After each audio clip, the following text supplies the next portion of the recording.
Hello there students, my name is Mikelo, and today I'm going to teach you guys how to win every impact splash in the game. First things first, the guard impact. To win this one, make sure that you are nearby the limiter and your bar is still rising. The closer you are to the limiter as your bar is rising, you are going to win. Please note that if your bar decides to ever stop rising, you will automatically lose. And DP does not affect this one, unfortunately. But yeah, that's it for not boosting on this one. Now let's talk about if you decide to boost.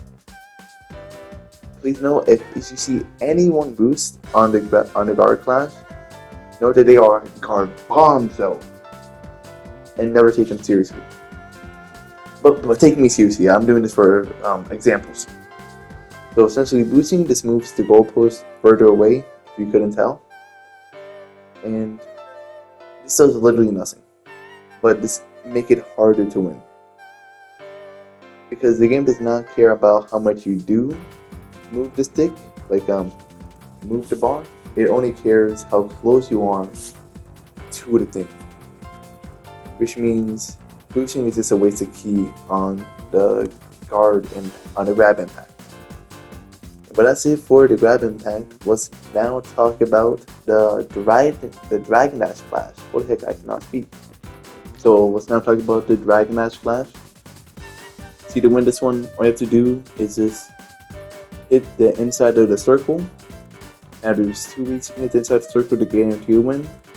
There is the rim on the outside and the rim on the inside. As long as you hit one of those rims, you're basically guaranteed to win. There's also mashing.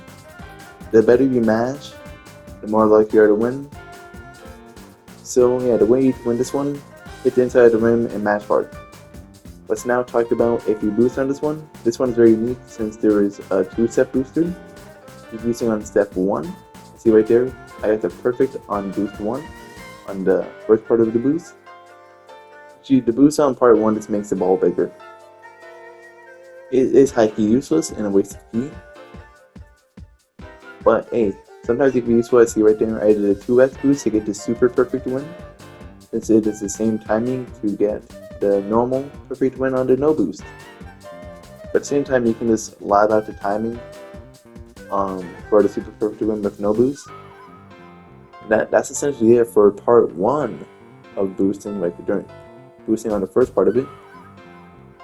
Boom. So good at the video game. Let's now talk about boosting on the second part. Sorry. Basically, the self-spamming is super strong. Yeah. Boosting on the second part is just amplifying the boost you already get for hitting the circle. So essentially, as long as you hit the circle, if you hit the rim on the outside, that's a 2x boost. Hit the rim on the inside, that's a 4x boost. And boosting on the second part, this amplifies the boost you got from hitting the rim before. So if you hit outside the rim, that's amplifying 0, which is still 0. Inside the rim, depends how much you boost. Boost 1 gives you 2x. Boost 2 gives you 4x, and boost 3 gives you 10x. But that's essentially it for the Dragon Dash Flash. All you gotta do is just mash hard hitting opponent and just hit the inside of the rim. So now, let's go into the clash that you hardly ever see online or in general, and that is the good old-fashioned step-in flash. As you see right here, step-in flash is this tinier guard and attack button inputs to the golden flash. The next clash I'm going to do, I'm putting slow-mo for you guys. Get out of that frieza, bad boy. So yeah, you just press to the flash, see right there, hit the flash, and you win. That's it for not boosting. Oh yeah, you have to do it 3 times. So if you lose the first one, you have to just win the next 3. That also means your opponent has to win the next 2. Now let's talk about boosting on this one. Essentially, it just makes the flash come out later, which is cool, you know, but it's also a hindrance, since a way to fail this flash is pressing the input before the flash happens, which normally if you don't boost, the flash always happens instantly. But I only recommend boosting 3x or boosting at all during this clash. We're going through some major internet delay, but we know Sparking 0. This game never lags. It's a perfect 10 out of 10 online experience. You don't even need to worry about lag, so never boost on this one. Just learn timing. But let's have amazing reaction speed. But that's it for the stepping clash. Oh, bro, it didn't even let me perception. Second one frieza's beam super. There's you gotta fix that. But yeah, let's now get into the next clash on the list and the last one in the game so far. The beam clash, or as you know in game, the Racial Impact Clash or something. Alright, so in the beam clash, it's all about filling the gauge to the very max. But here's some exceptions. One, the higher damage your beam does in comparison to your opponents, the more likely you are to win. I see right there I did some boost and not filled it up at all. That's because my beam, when I boost, does more damage than Super Saiyan 2 Gohan beam if he decides to not boost. But if I don't boost, I do lose this interaction, which is a little lame, but hey. Yep. But yeah, essentially the way to win this one is to just have the higher damaging super attack. Or ultimate. So I'm gonna give you guys a little ratio I see right there. I couldn't do half charges, which is a little weird. But imagine it like this. If your beam does double the damage, then you get to do half charges. If your beam does quadruple damage, you get to do quarter charges. So yeah, I lose that one since my beam does not do double, then 7,000. Only does 10k. But for my next example, I'm going to show you me doing full charges to win. Boom, pow, ka-chow.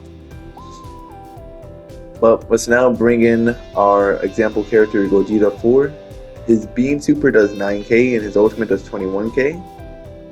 And he's using his beam super against my ultimate attack, which does 21k. Which means I'm allowed to do half charges to win. Which is pretty nifty neat.